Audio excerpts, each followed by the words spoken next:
Chers amis internautes, bonjour. Nous sommes ici donc à Lézignan-Corbière pour participer au championnat de France de parachutisme. De parachutisme. Indoor. Indoor. Indoor, voilà. Merci mademoiselle. Merci. Jean-Louis Ganaille, bonjour. Vous êtes le président de la Fédération française de parachutisme. Le vice-président, le second. Tout de même, vous êtes donc un représentant de cette fédération, de ce sport prestigieux. Voilà. Qu'est-ce qui vous amène à Lézignan-Corbière dans l'Aude? Eh bien déjà, la fédération soutient toutes les compétitions, notamment en ce qui concerne les championnats de France. Le championnat de France de vol en soufflerie étant une nouvelle discipline, il était nécessaire qu'on vienne voir un petit peu comment ça se présente, comment ça se passe, et puis surtout nécessaire de montrer que la fédération s'intéresse aux nouvelles technologies.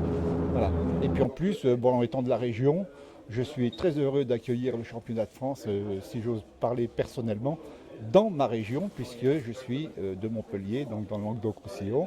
Et pour une fois qu'on a un championnat de France non, pas régional, en région, c'est un motif supplémentaire qu'il ne fallait pas manquer de souligner et de saluer en tout cas.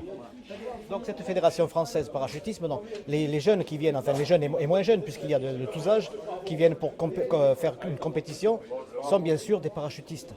Pas tous. Il y a des parachutistes, puisque ça, la plupart des gens qui ont eu l'idée de créer des souffleries sont des parachutistes.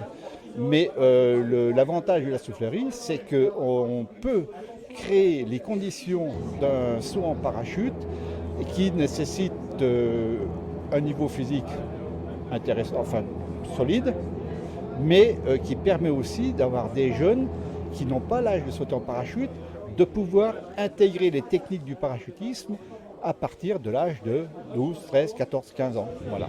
Donc on peut dire que c'est une école de formation en quelque sorte. Oui, non seulement c'est une école de formation, mais ce sera peut-être aussi une source pour le haut niveau. Puisque le handicap du parachutisme, c'est d'être un sport qui commence par avoir des champions, alors que dans les autres sports internationaux, voire olympiques, les champions sont déjà à la retraite quasiment.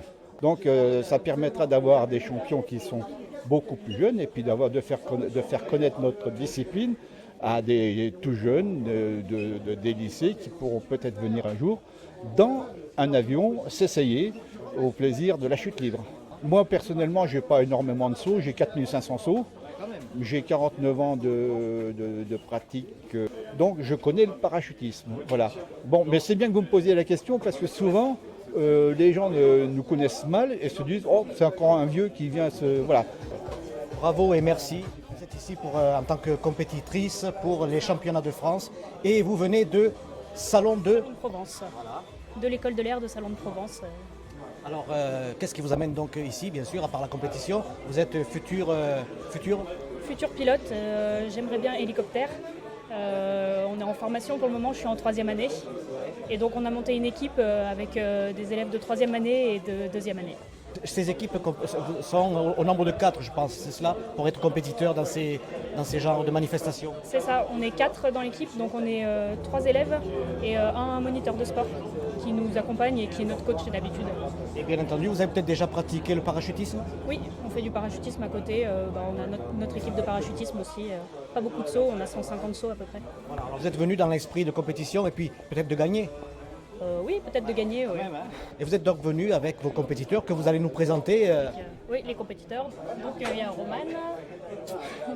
Allez, on se précipite, voilà, c'est bon. Et le dernier, allez, voilà. Ok. Vous êtes juge de vol relatif, c'est bien ça? Oui, tout à fait, oui. Je suis juge national et international en vol relatif. Pour être juge, bien sûr, il faut peut-être avoir déjà pratiqué. Alors, il n'y a pas d'obligation, mais on vient souvent du milieu, donc on a souvent effectivement sauté, ou moi personnellement je continue encore à sauter.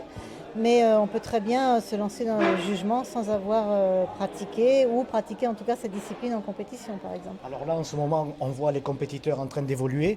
Et donc, quels sont les principes comment attribuez-vous les points enfin, dites-nous-en un peu plus. Alors il y a des figures imposées, donc il y a toute une bibliothèque de figures, donc on appelle des libres ou des blocs. Donc c'est des figures, donc là en l'occurrence c'est du vol relatif à 4 qui va se faire dans la soufflerie, mais il existe aussi du vol relatif à 8, vous comprenez bien que vu la taille de la veine là on reste sur du 4.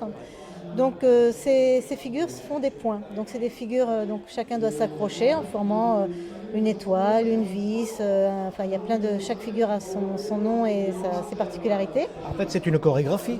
Exactement. Et on tire au sort avant la compétition un ensemble de figures à faire dans un ordre établi. Et donc il y a entre 4 et 5 points par manche.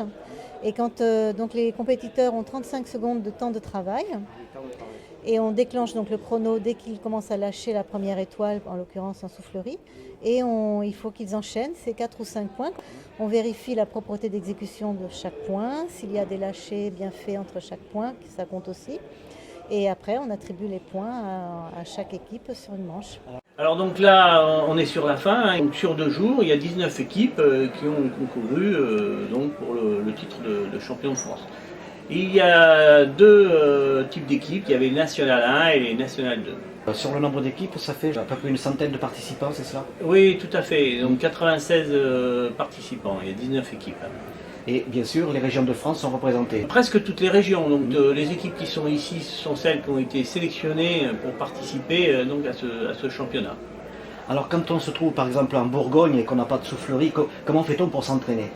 Alors, il existe aujourd'hui 2 souffleries en France. Hein. Il y en a une qui est à Argenteuil et l'autre à Lesnier-en-Corbière. Et puis ensuite, maintenant, c'est une activité qui se démocratise un peu partout en Europe. Aujourd'hui en Europe, il y a 14 souffleries, donc il y a l'embarras du choix. Ceci dit, bon, il faut se déplacer.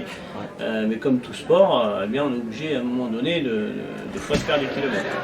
La grande majorité des personnes qui participent également à des compétitions extérieures, donc en chute libre, mais on a par exemple une équipe qui n'a jamais sauté en parachute et qui ne participe qu'aux compétitions indoor. Alors demoiselle, comment vous appelez? Clémence, Qu'est-ce que tu penses de ce spectacle? c'était bien. Est-ce que tu aimerais faire comme eux, voler de leurs propres ailes? Oui. Ouais. Et vous madame, qu'est-ce que vous en pensez?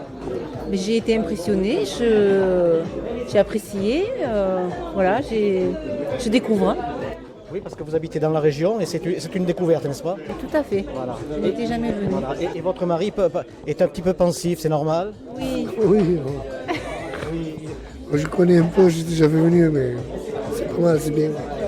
Vous êtes peut-être un adepte du parachutisme? Non, du tout. Pas du tout. Plutôt terre à terre. Oui, oui, oui. Enfin, vous respectez quand même les gens qui ont envie de voler. Oui, tout à fait. Hein. Faut ce qu'ils veulent. Hein. Papa et maman sont émus, mais toi tu as le sourire. Et ça fait plaisir à voir. Ouais, n'est-ce pas? Je crois savoir que ta grande sœur a déjà fait l'expérience. Oui. Ouais. Comment elle s'appelle cette grande sœur? Pauline. Pauline. Bon retour chez vous. Merci monsieur. Merci.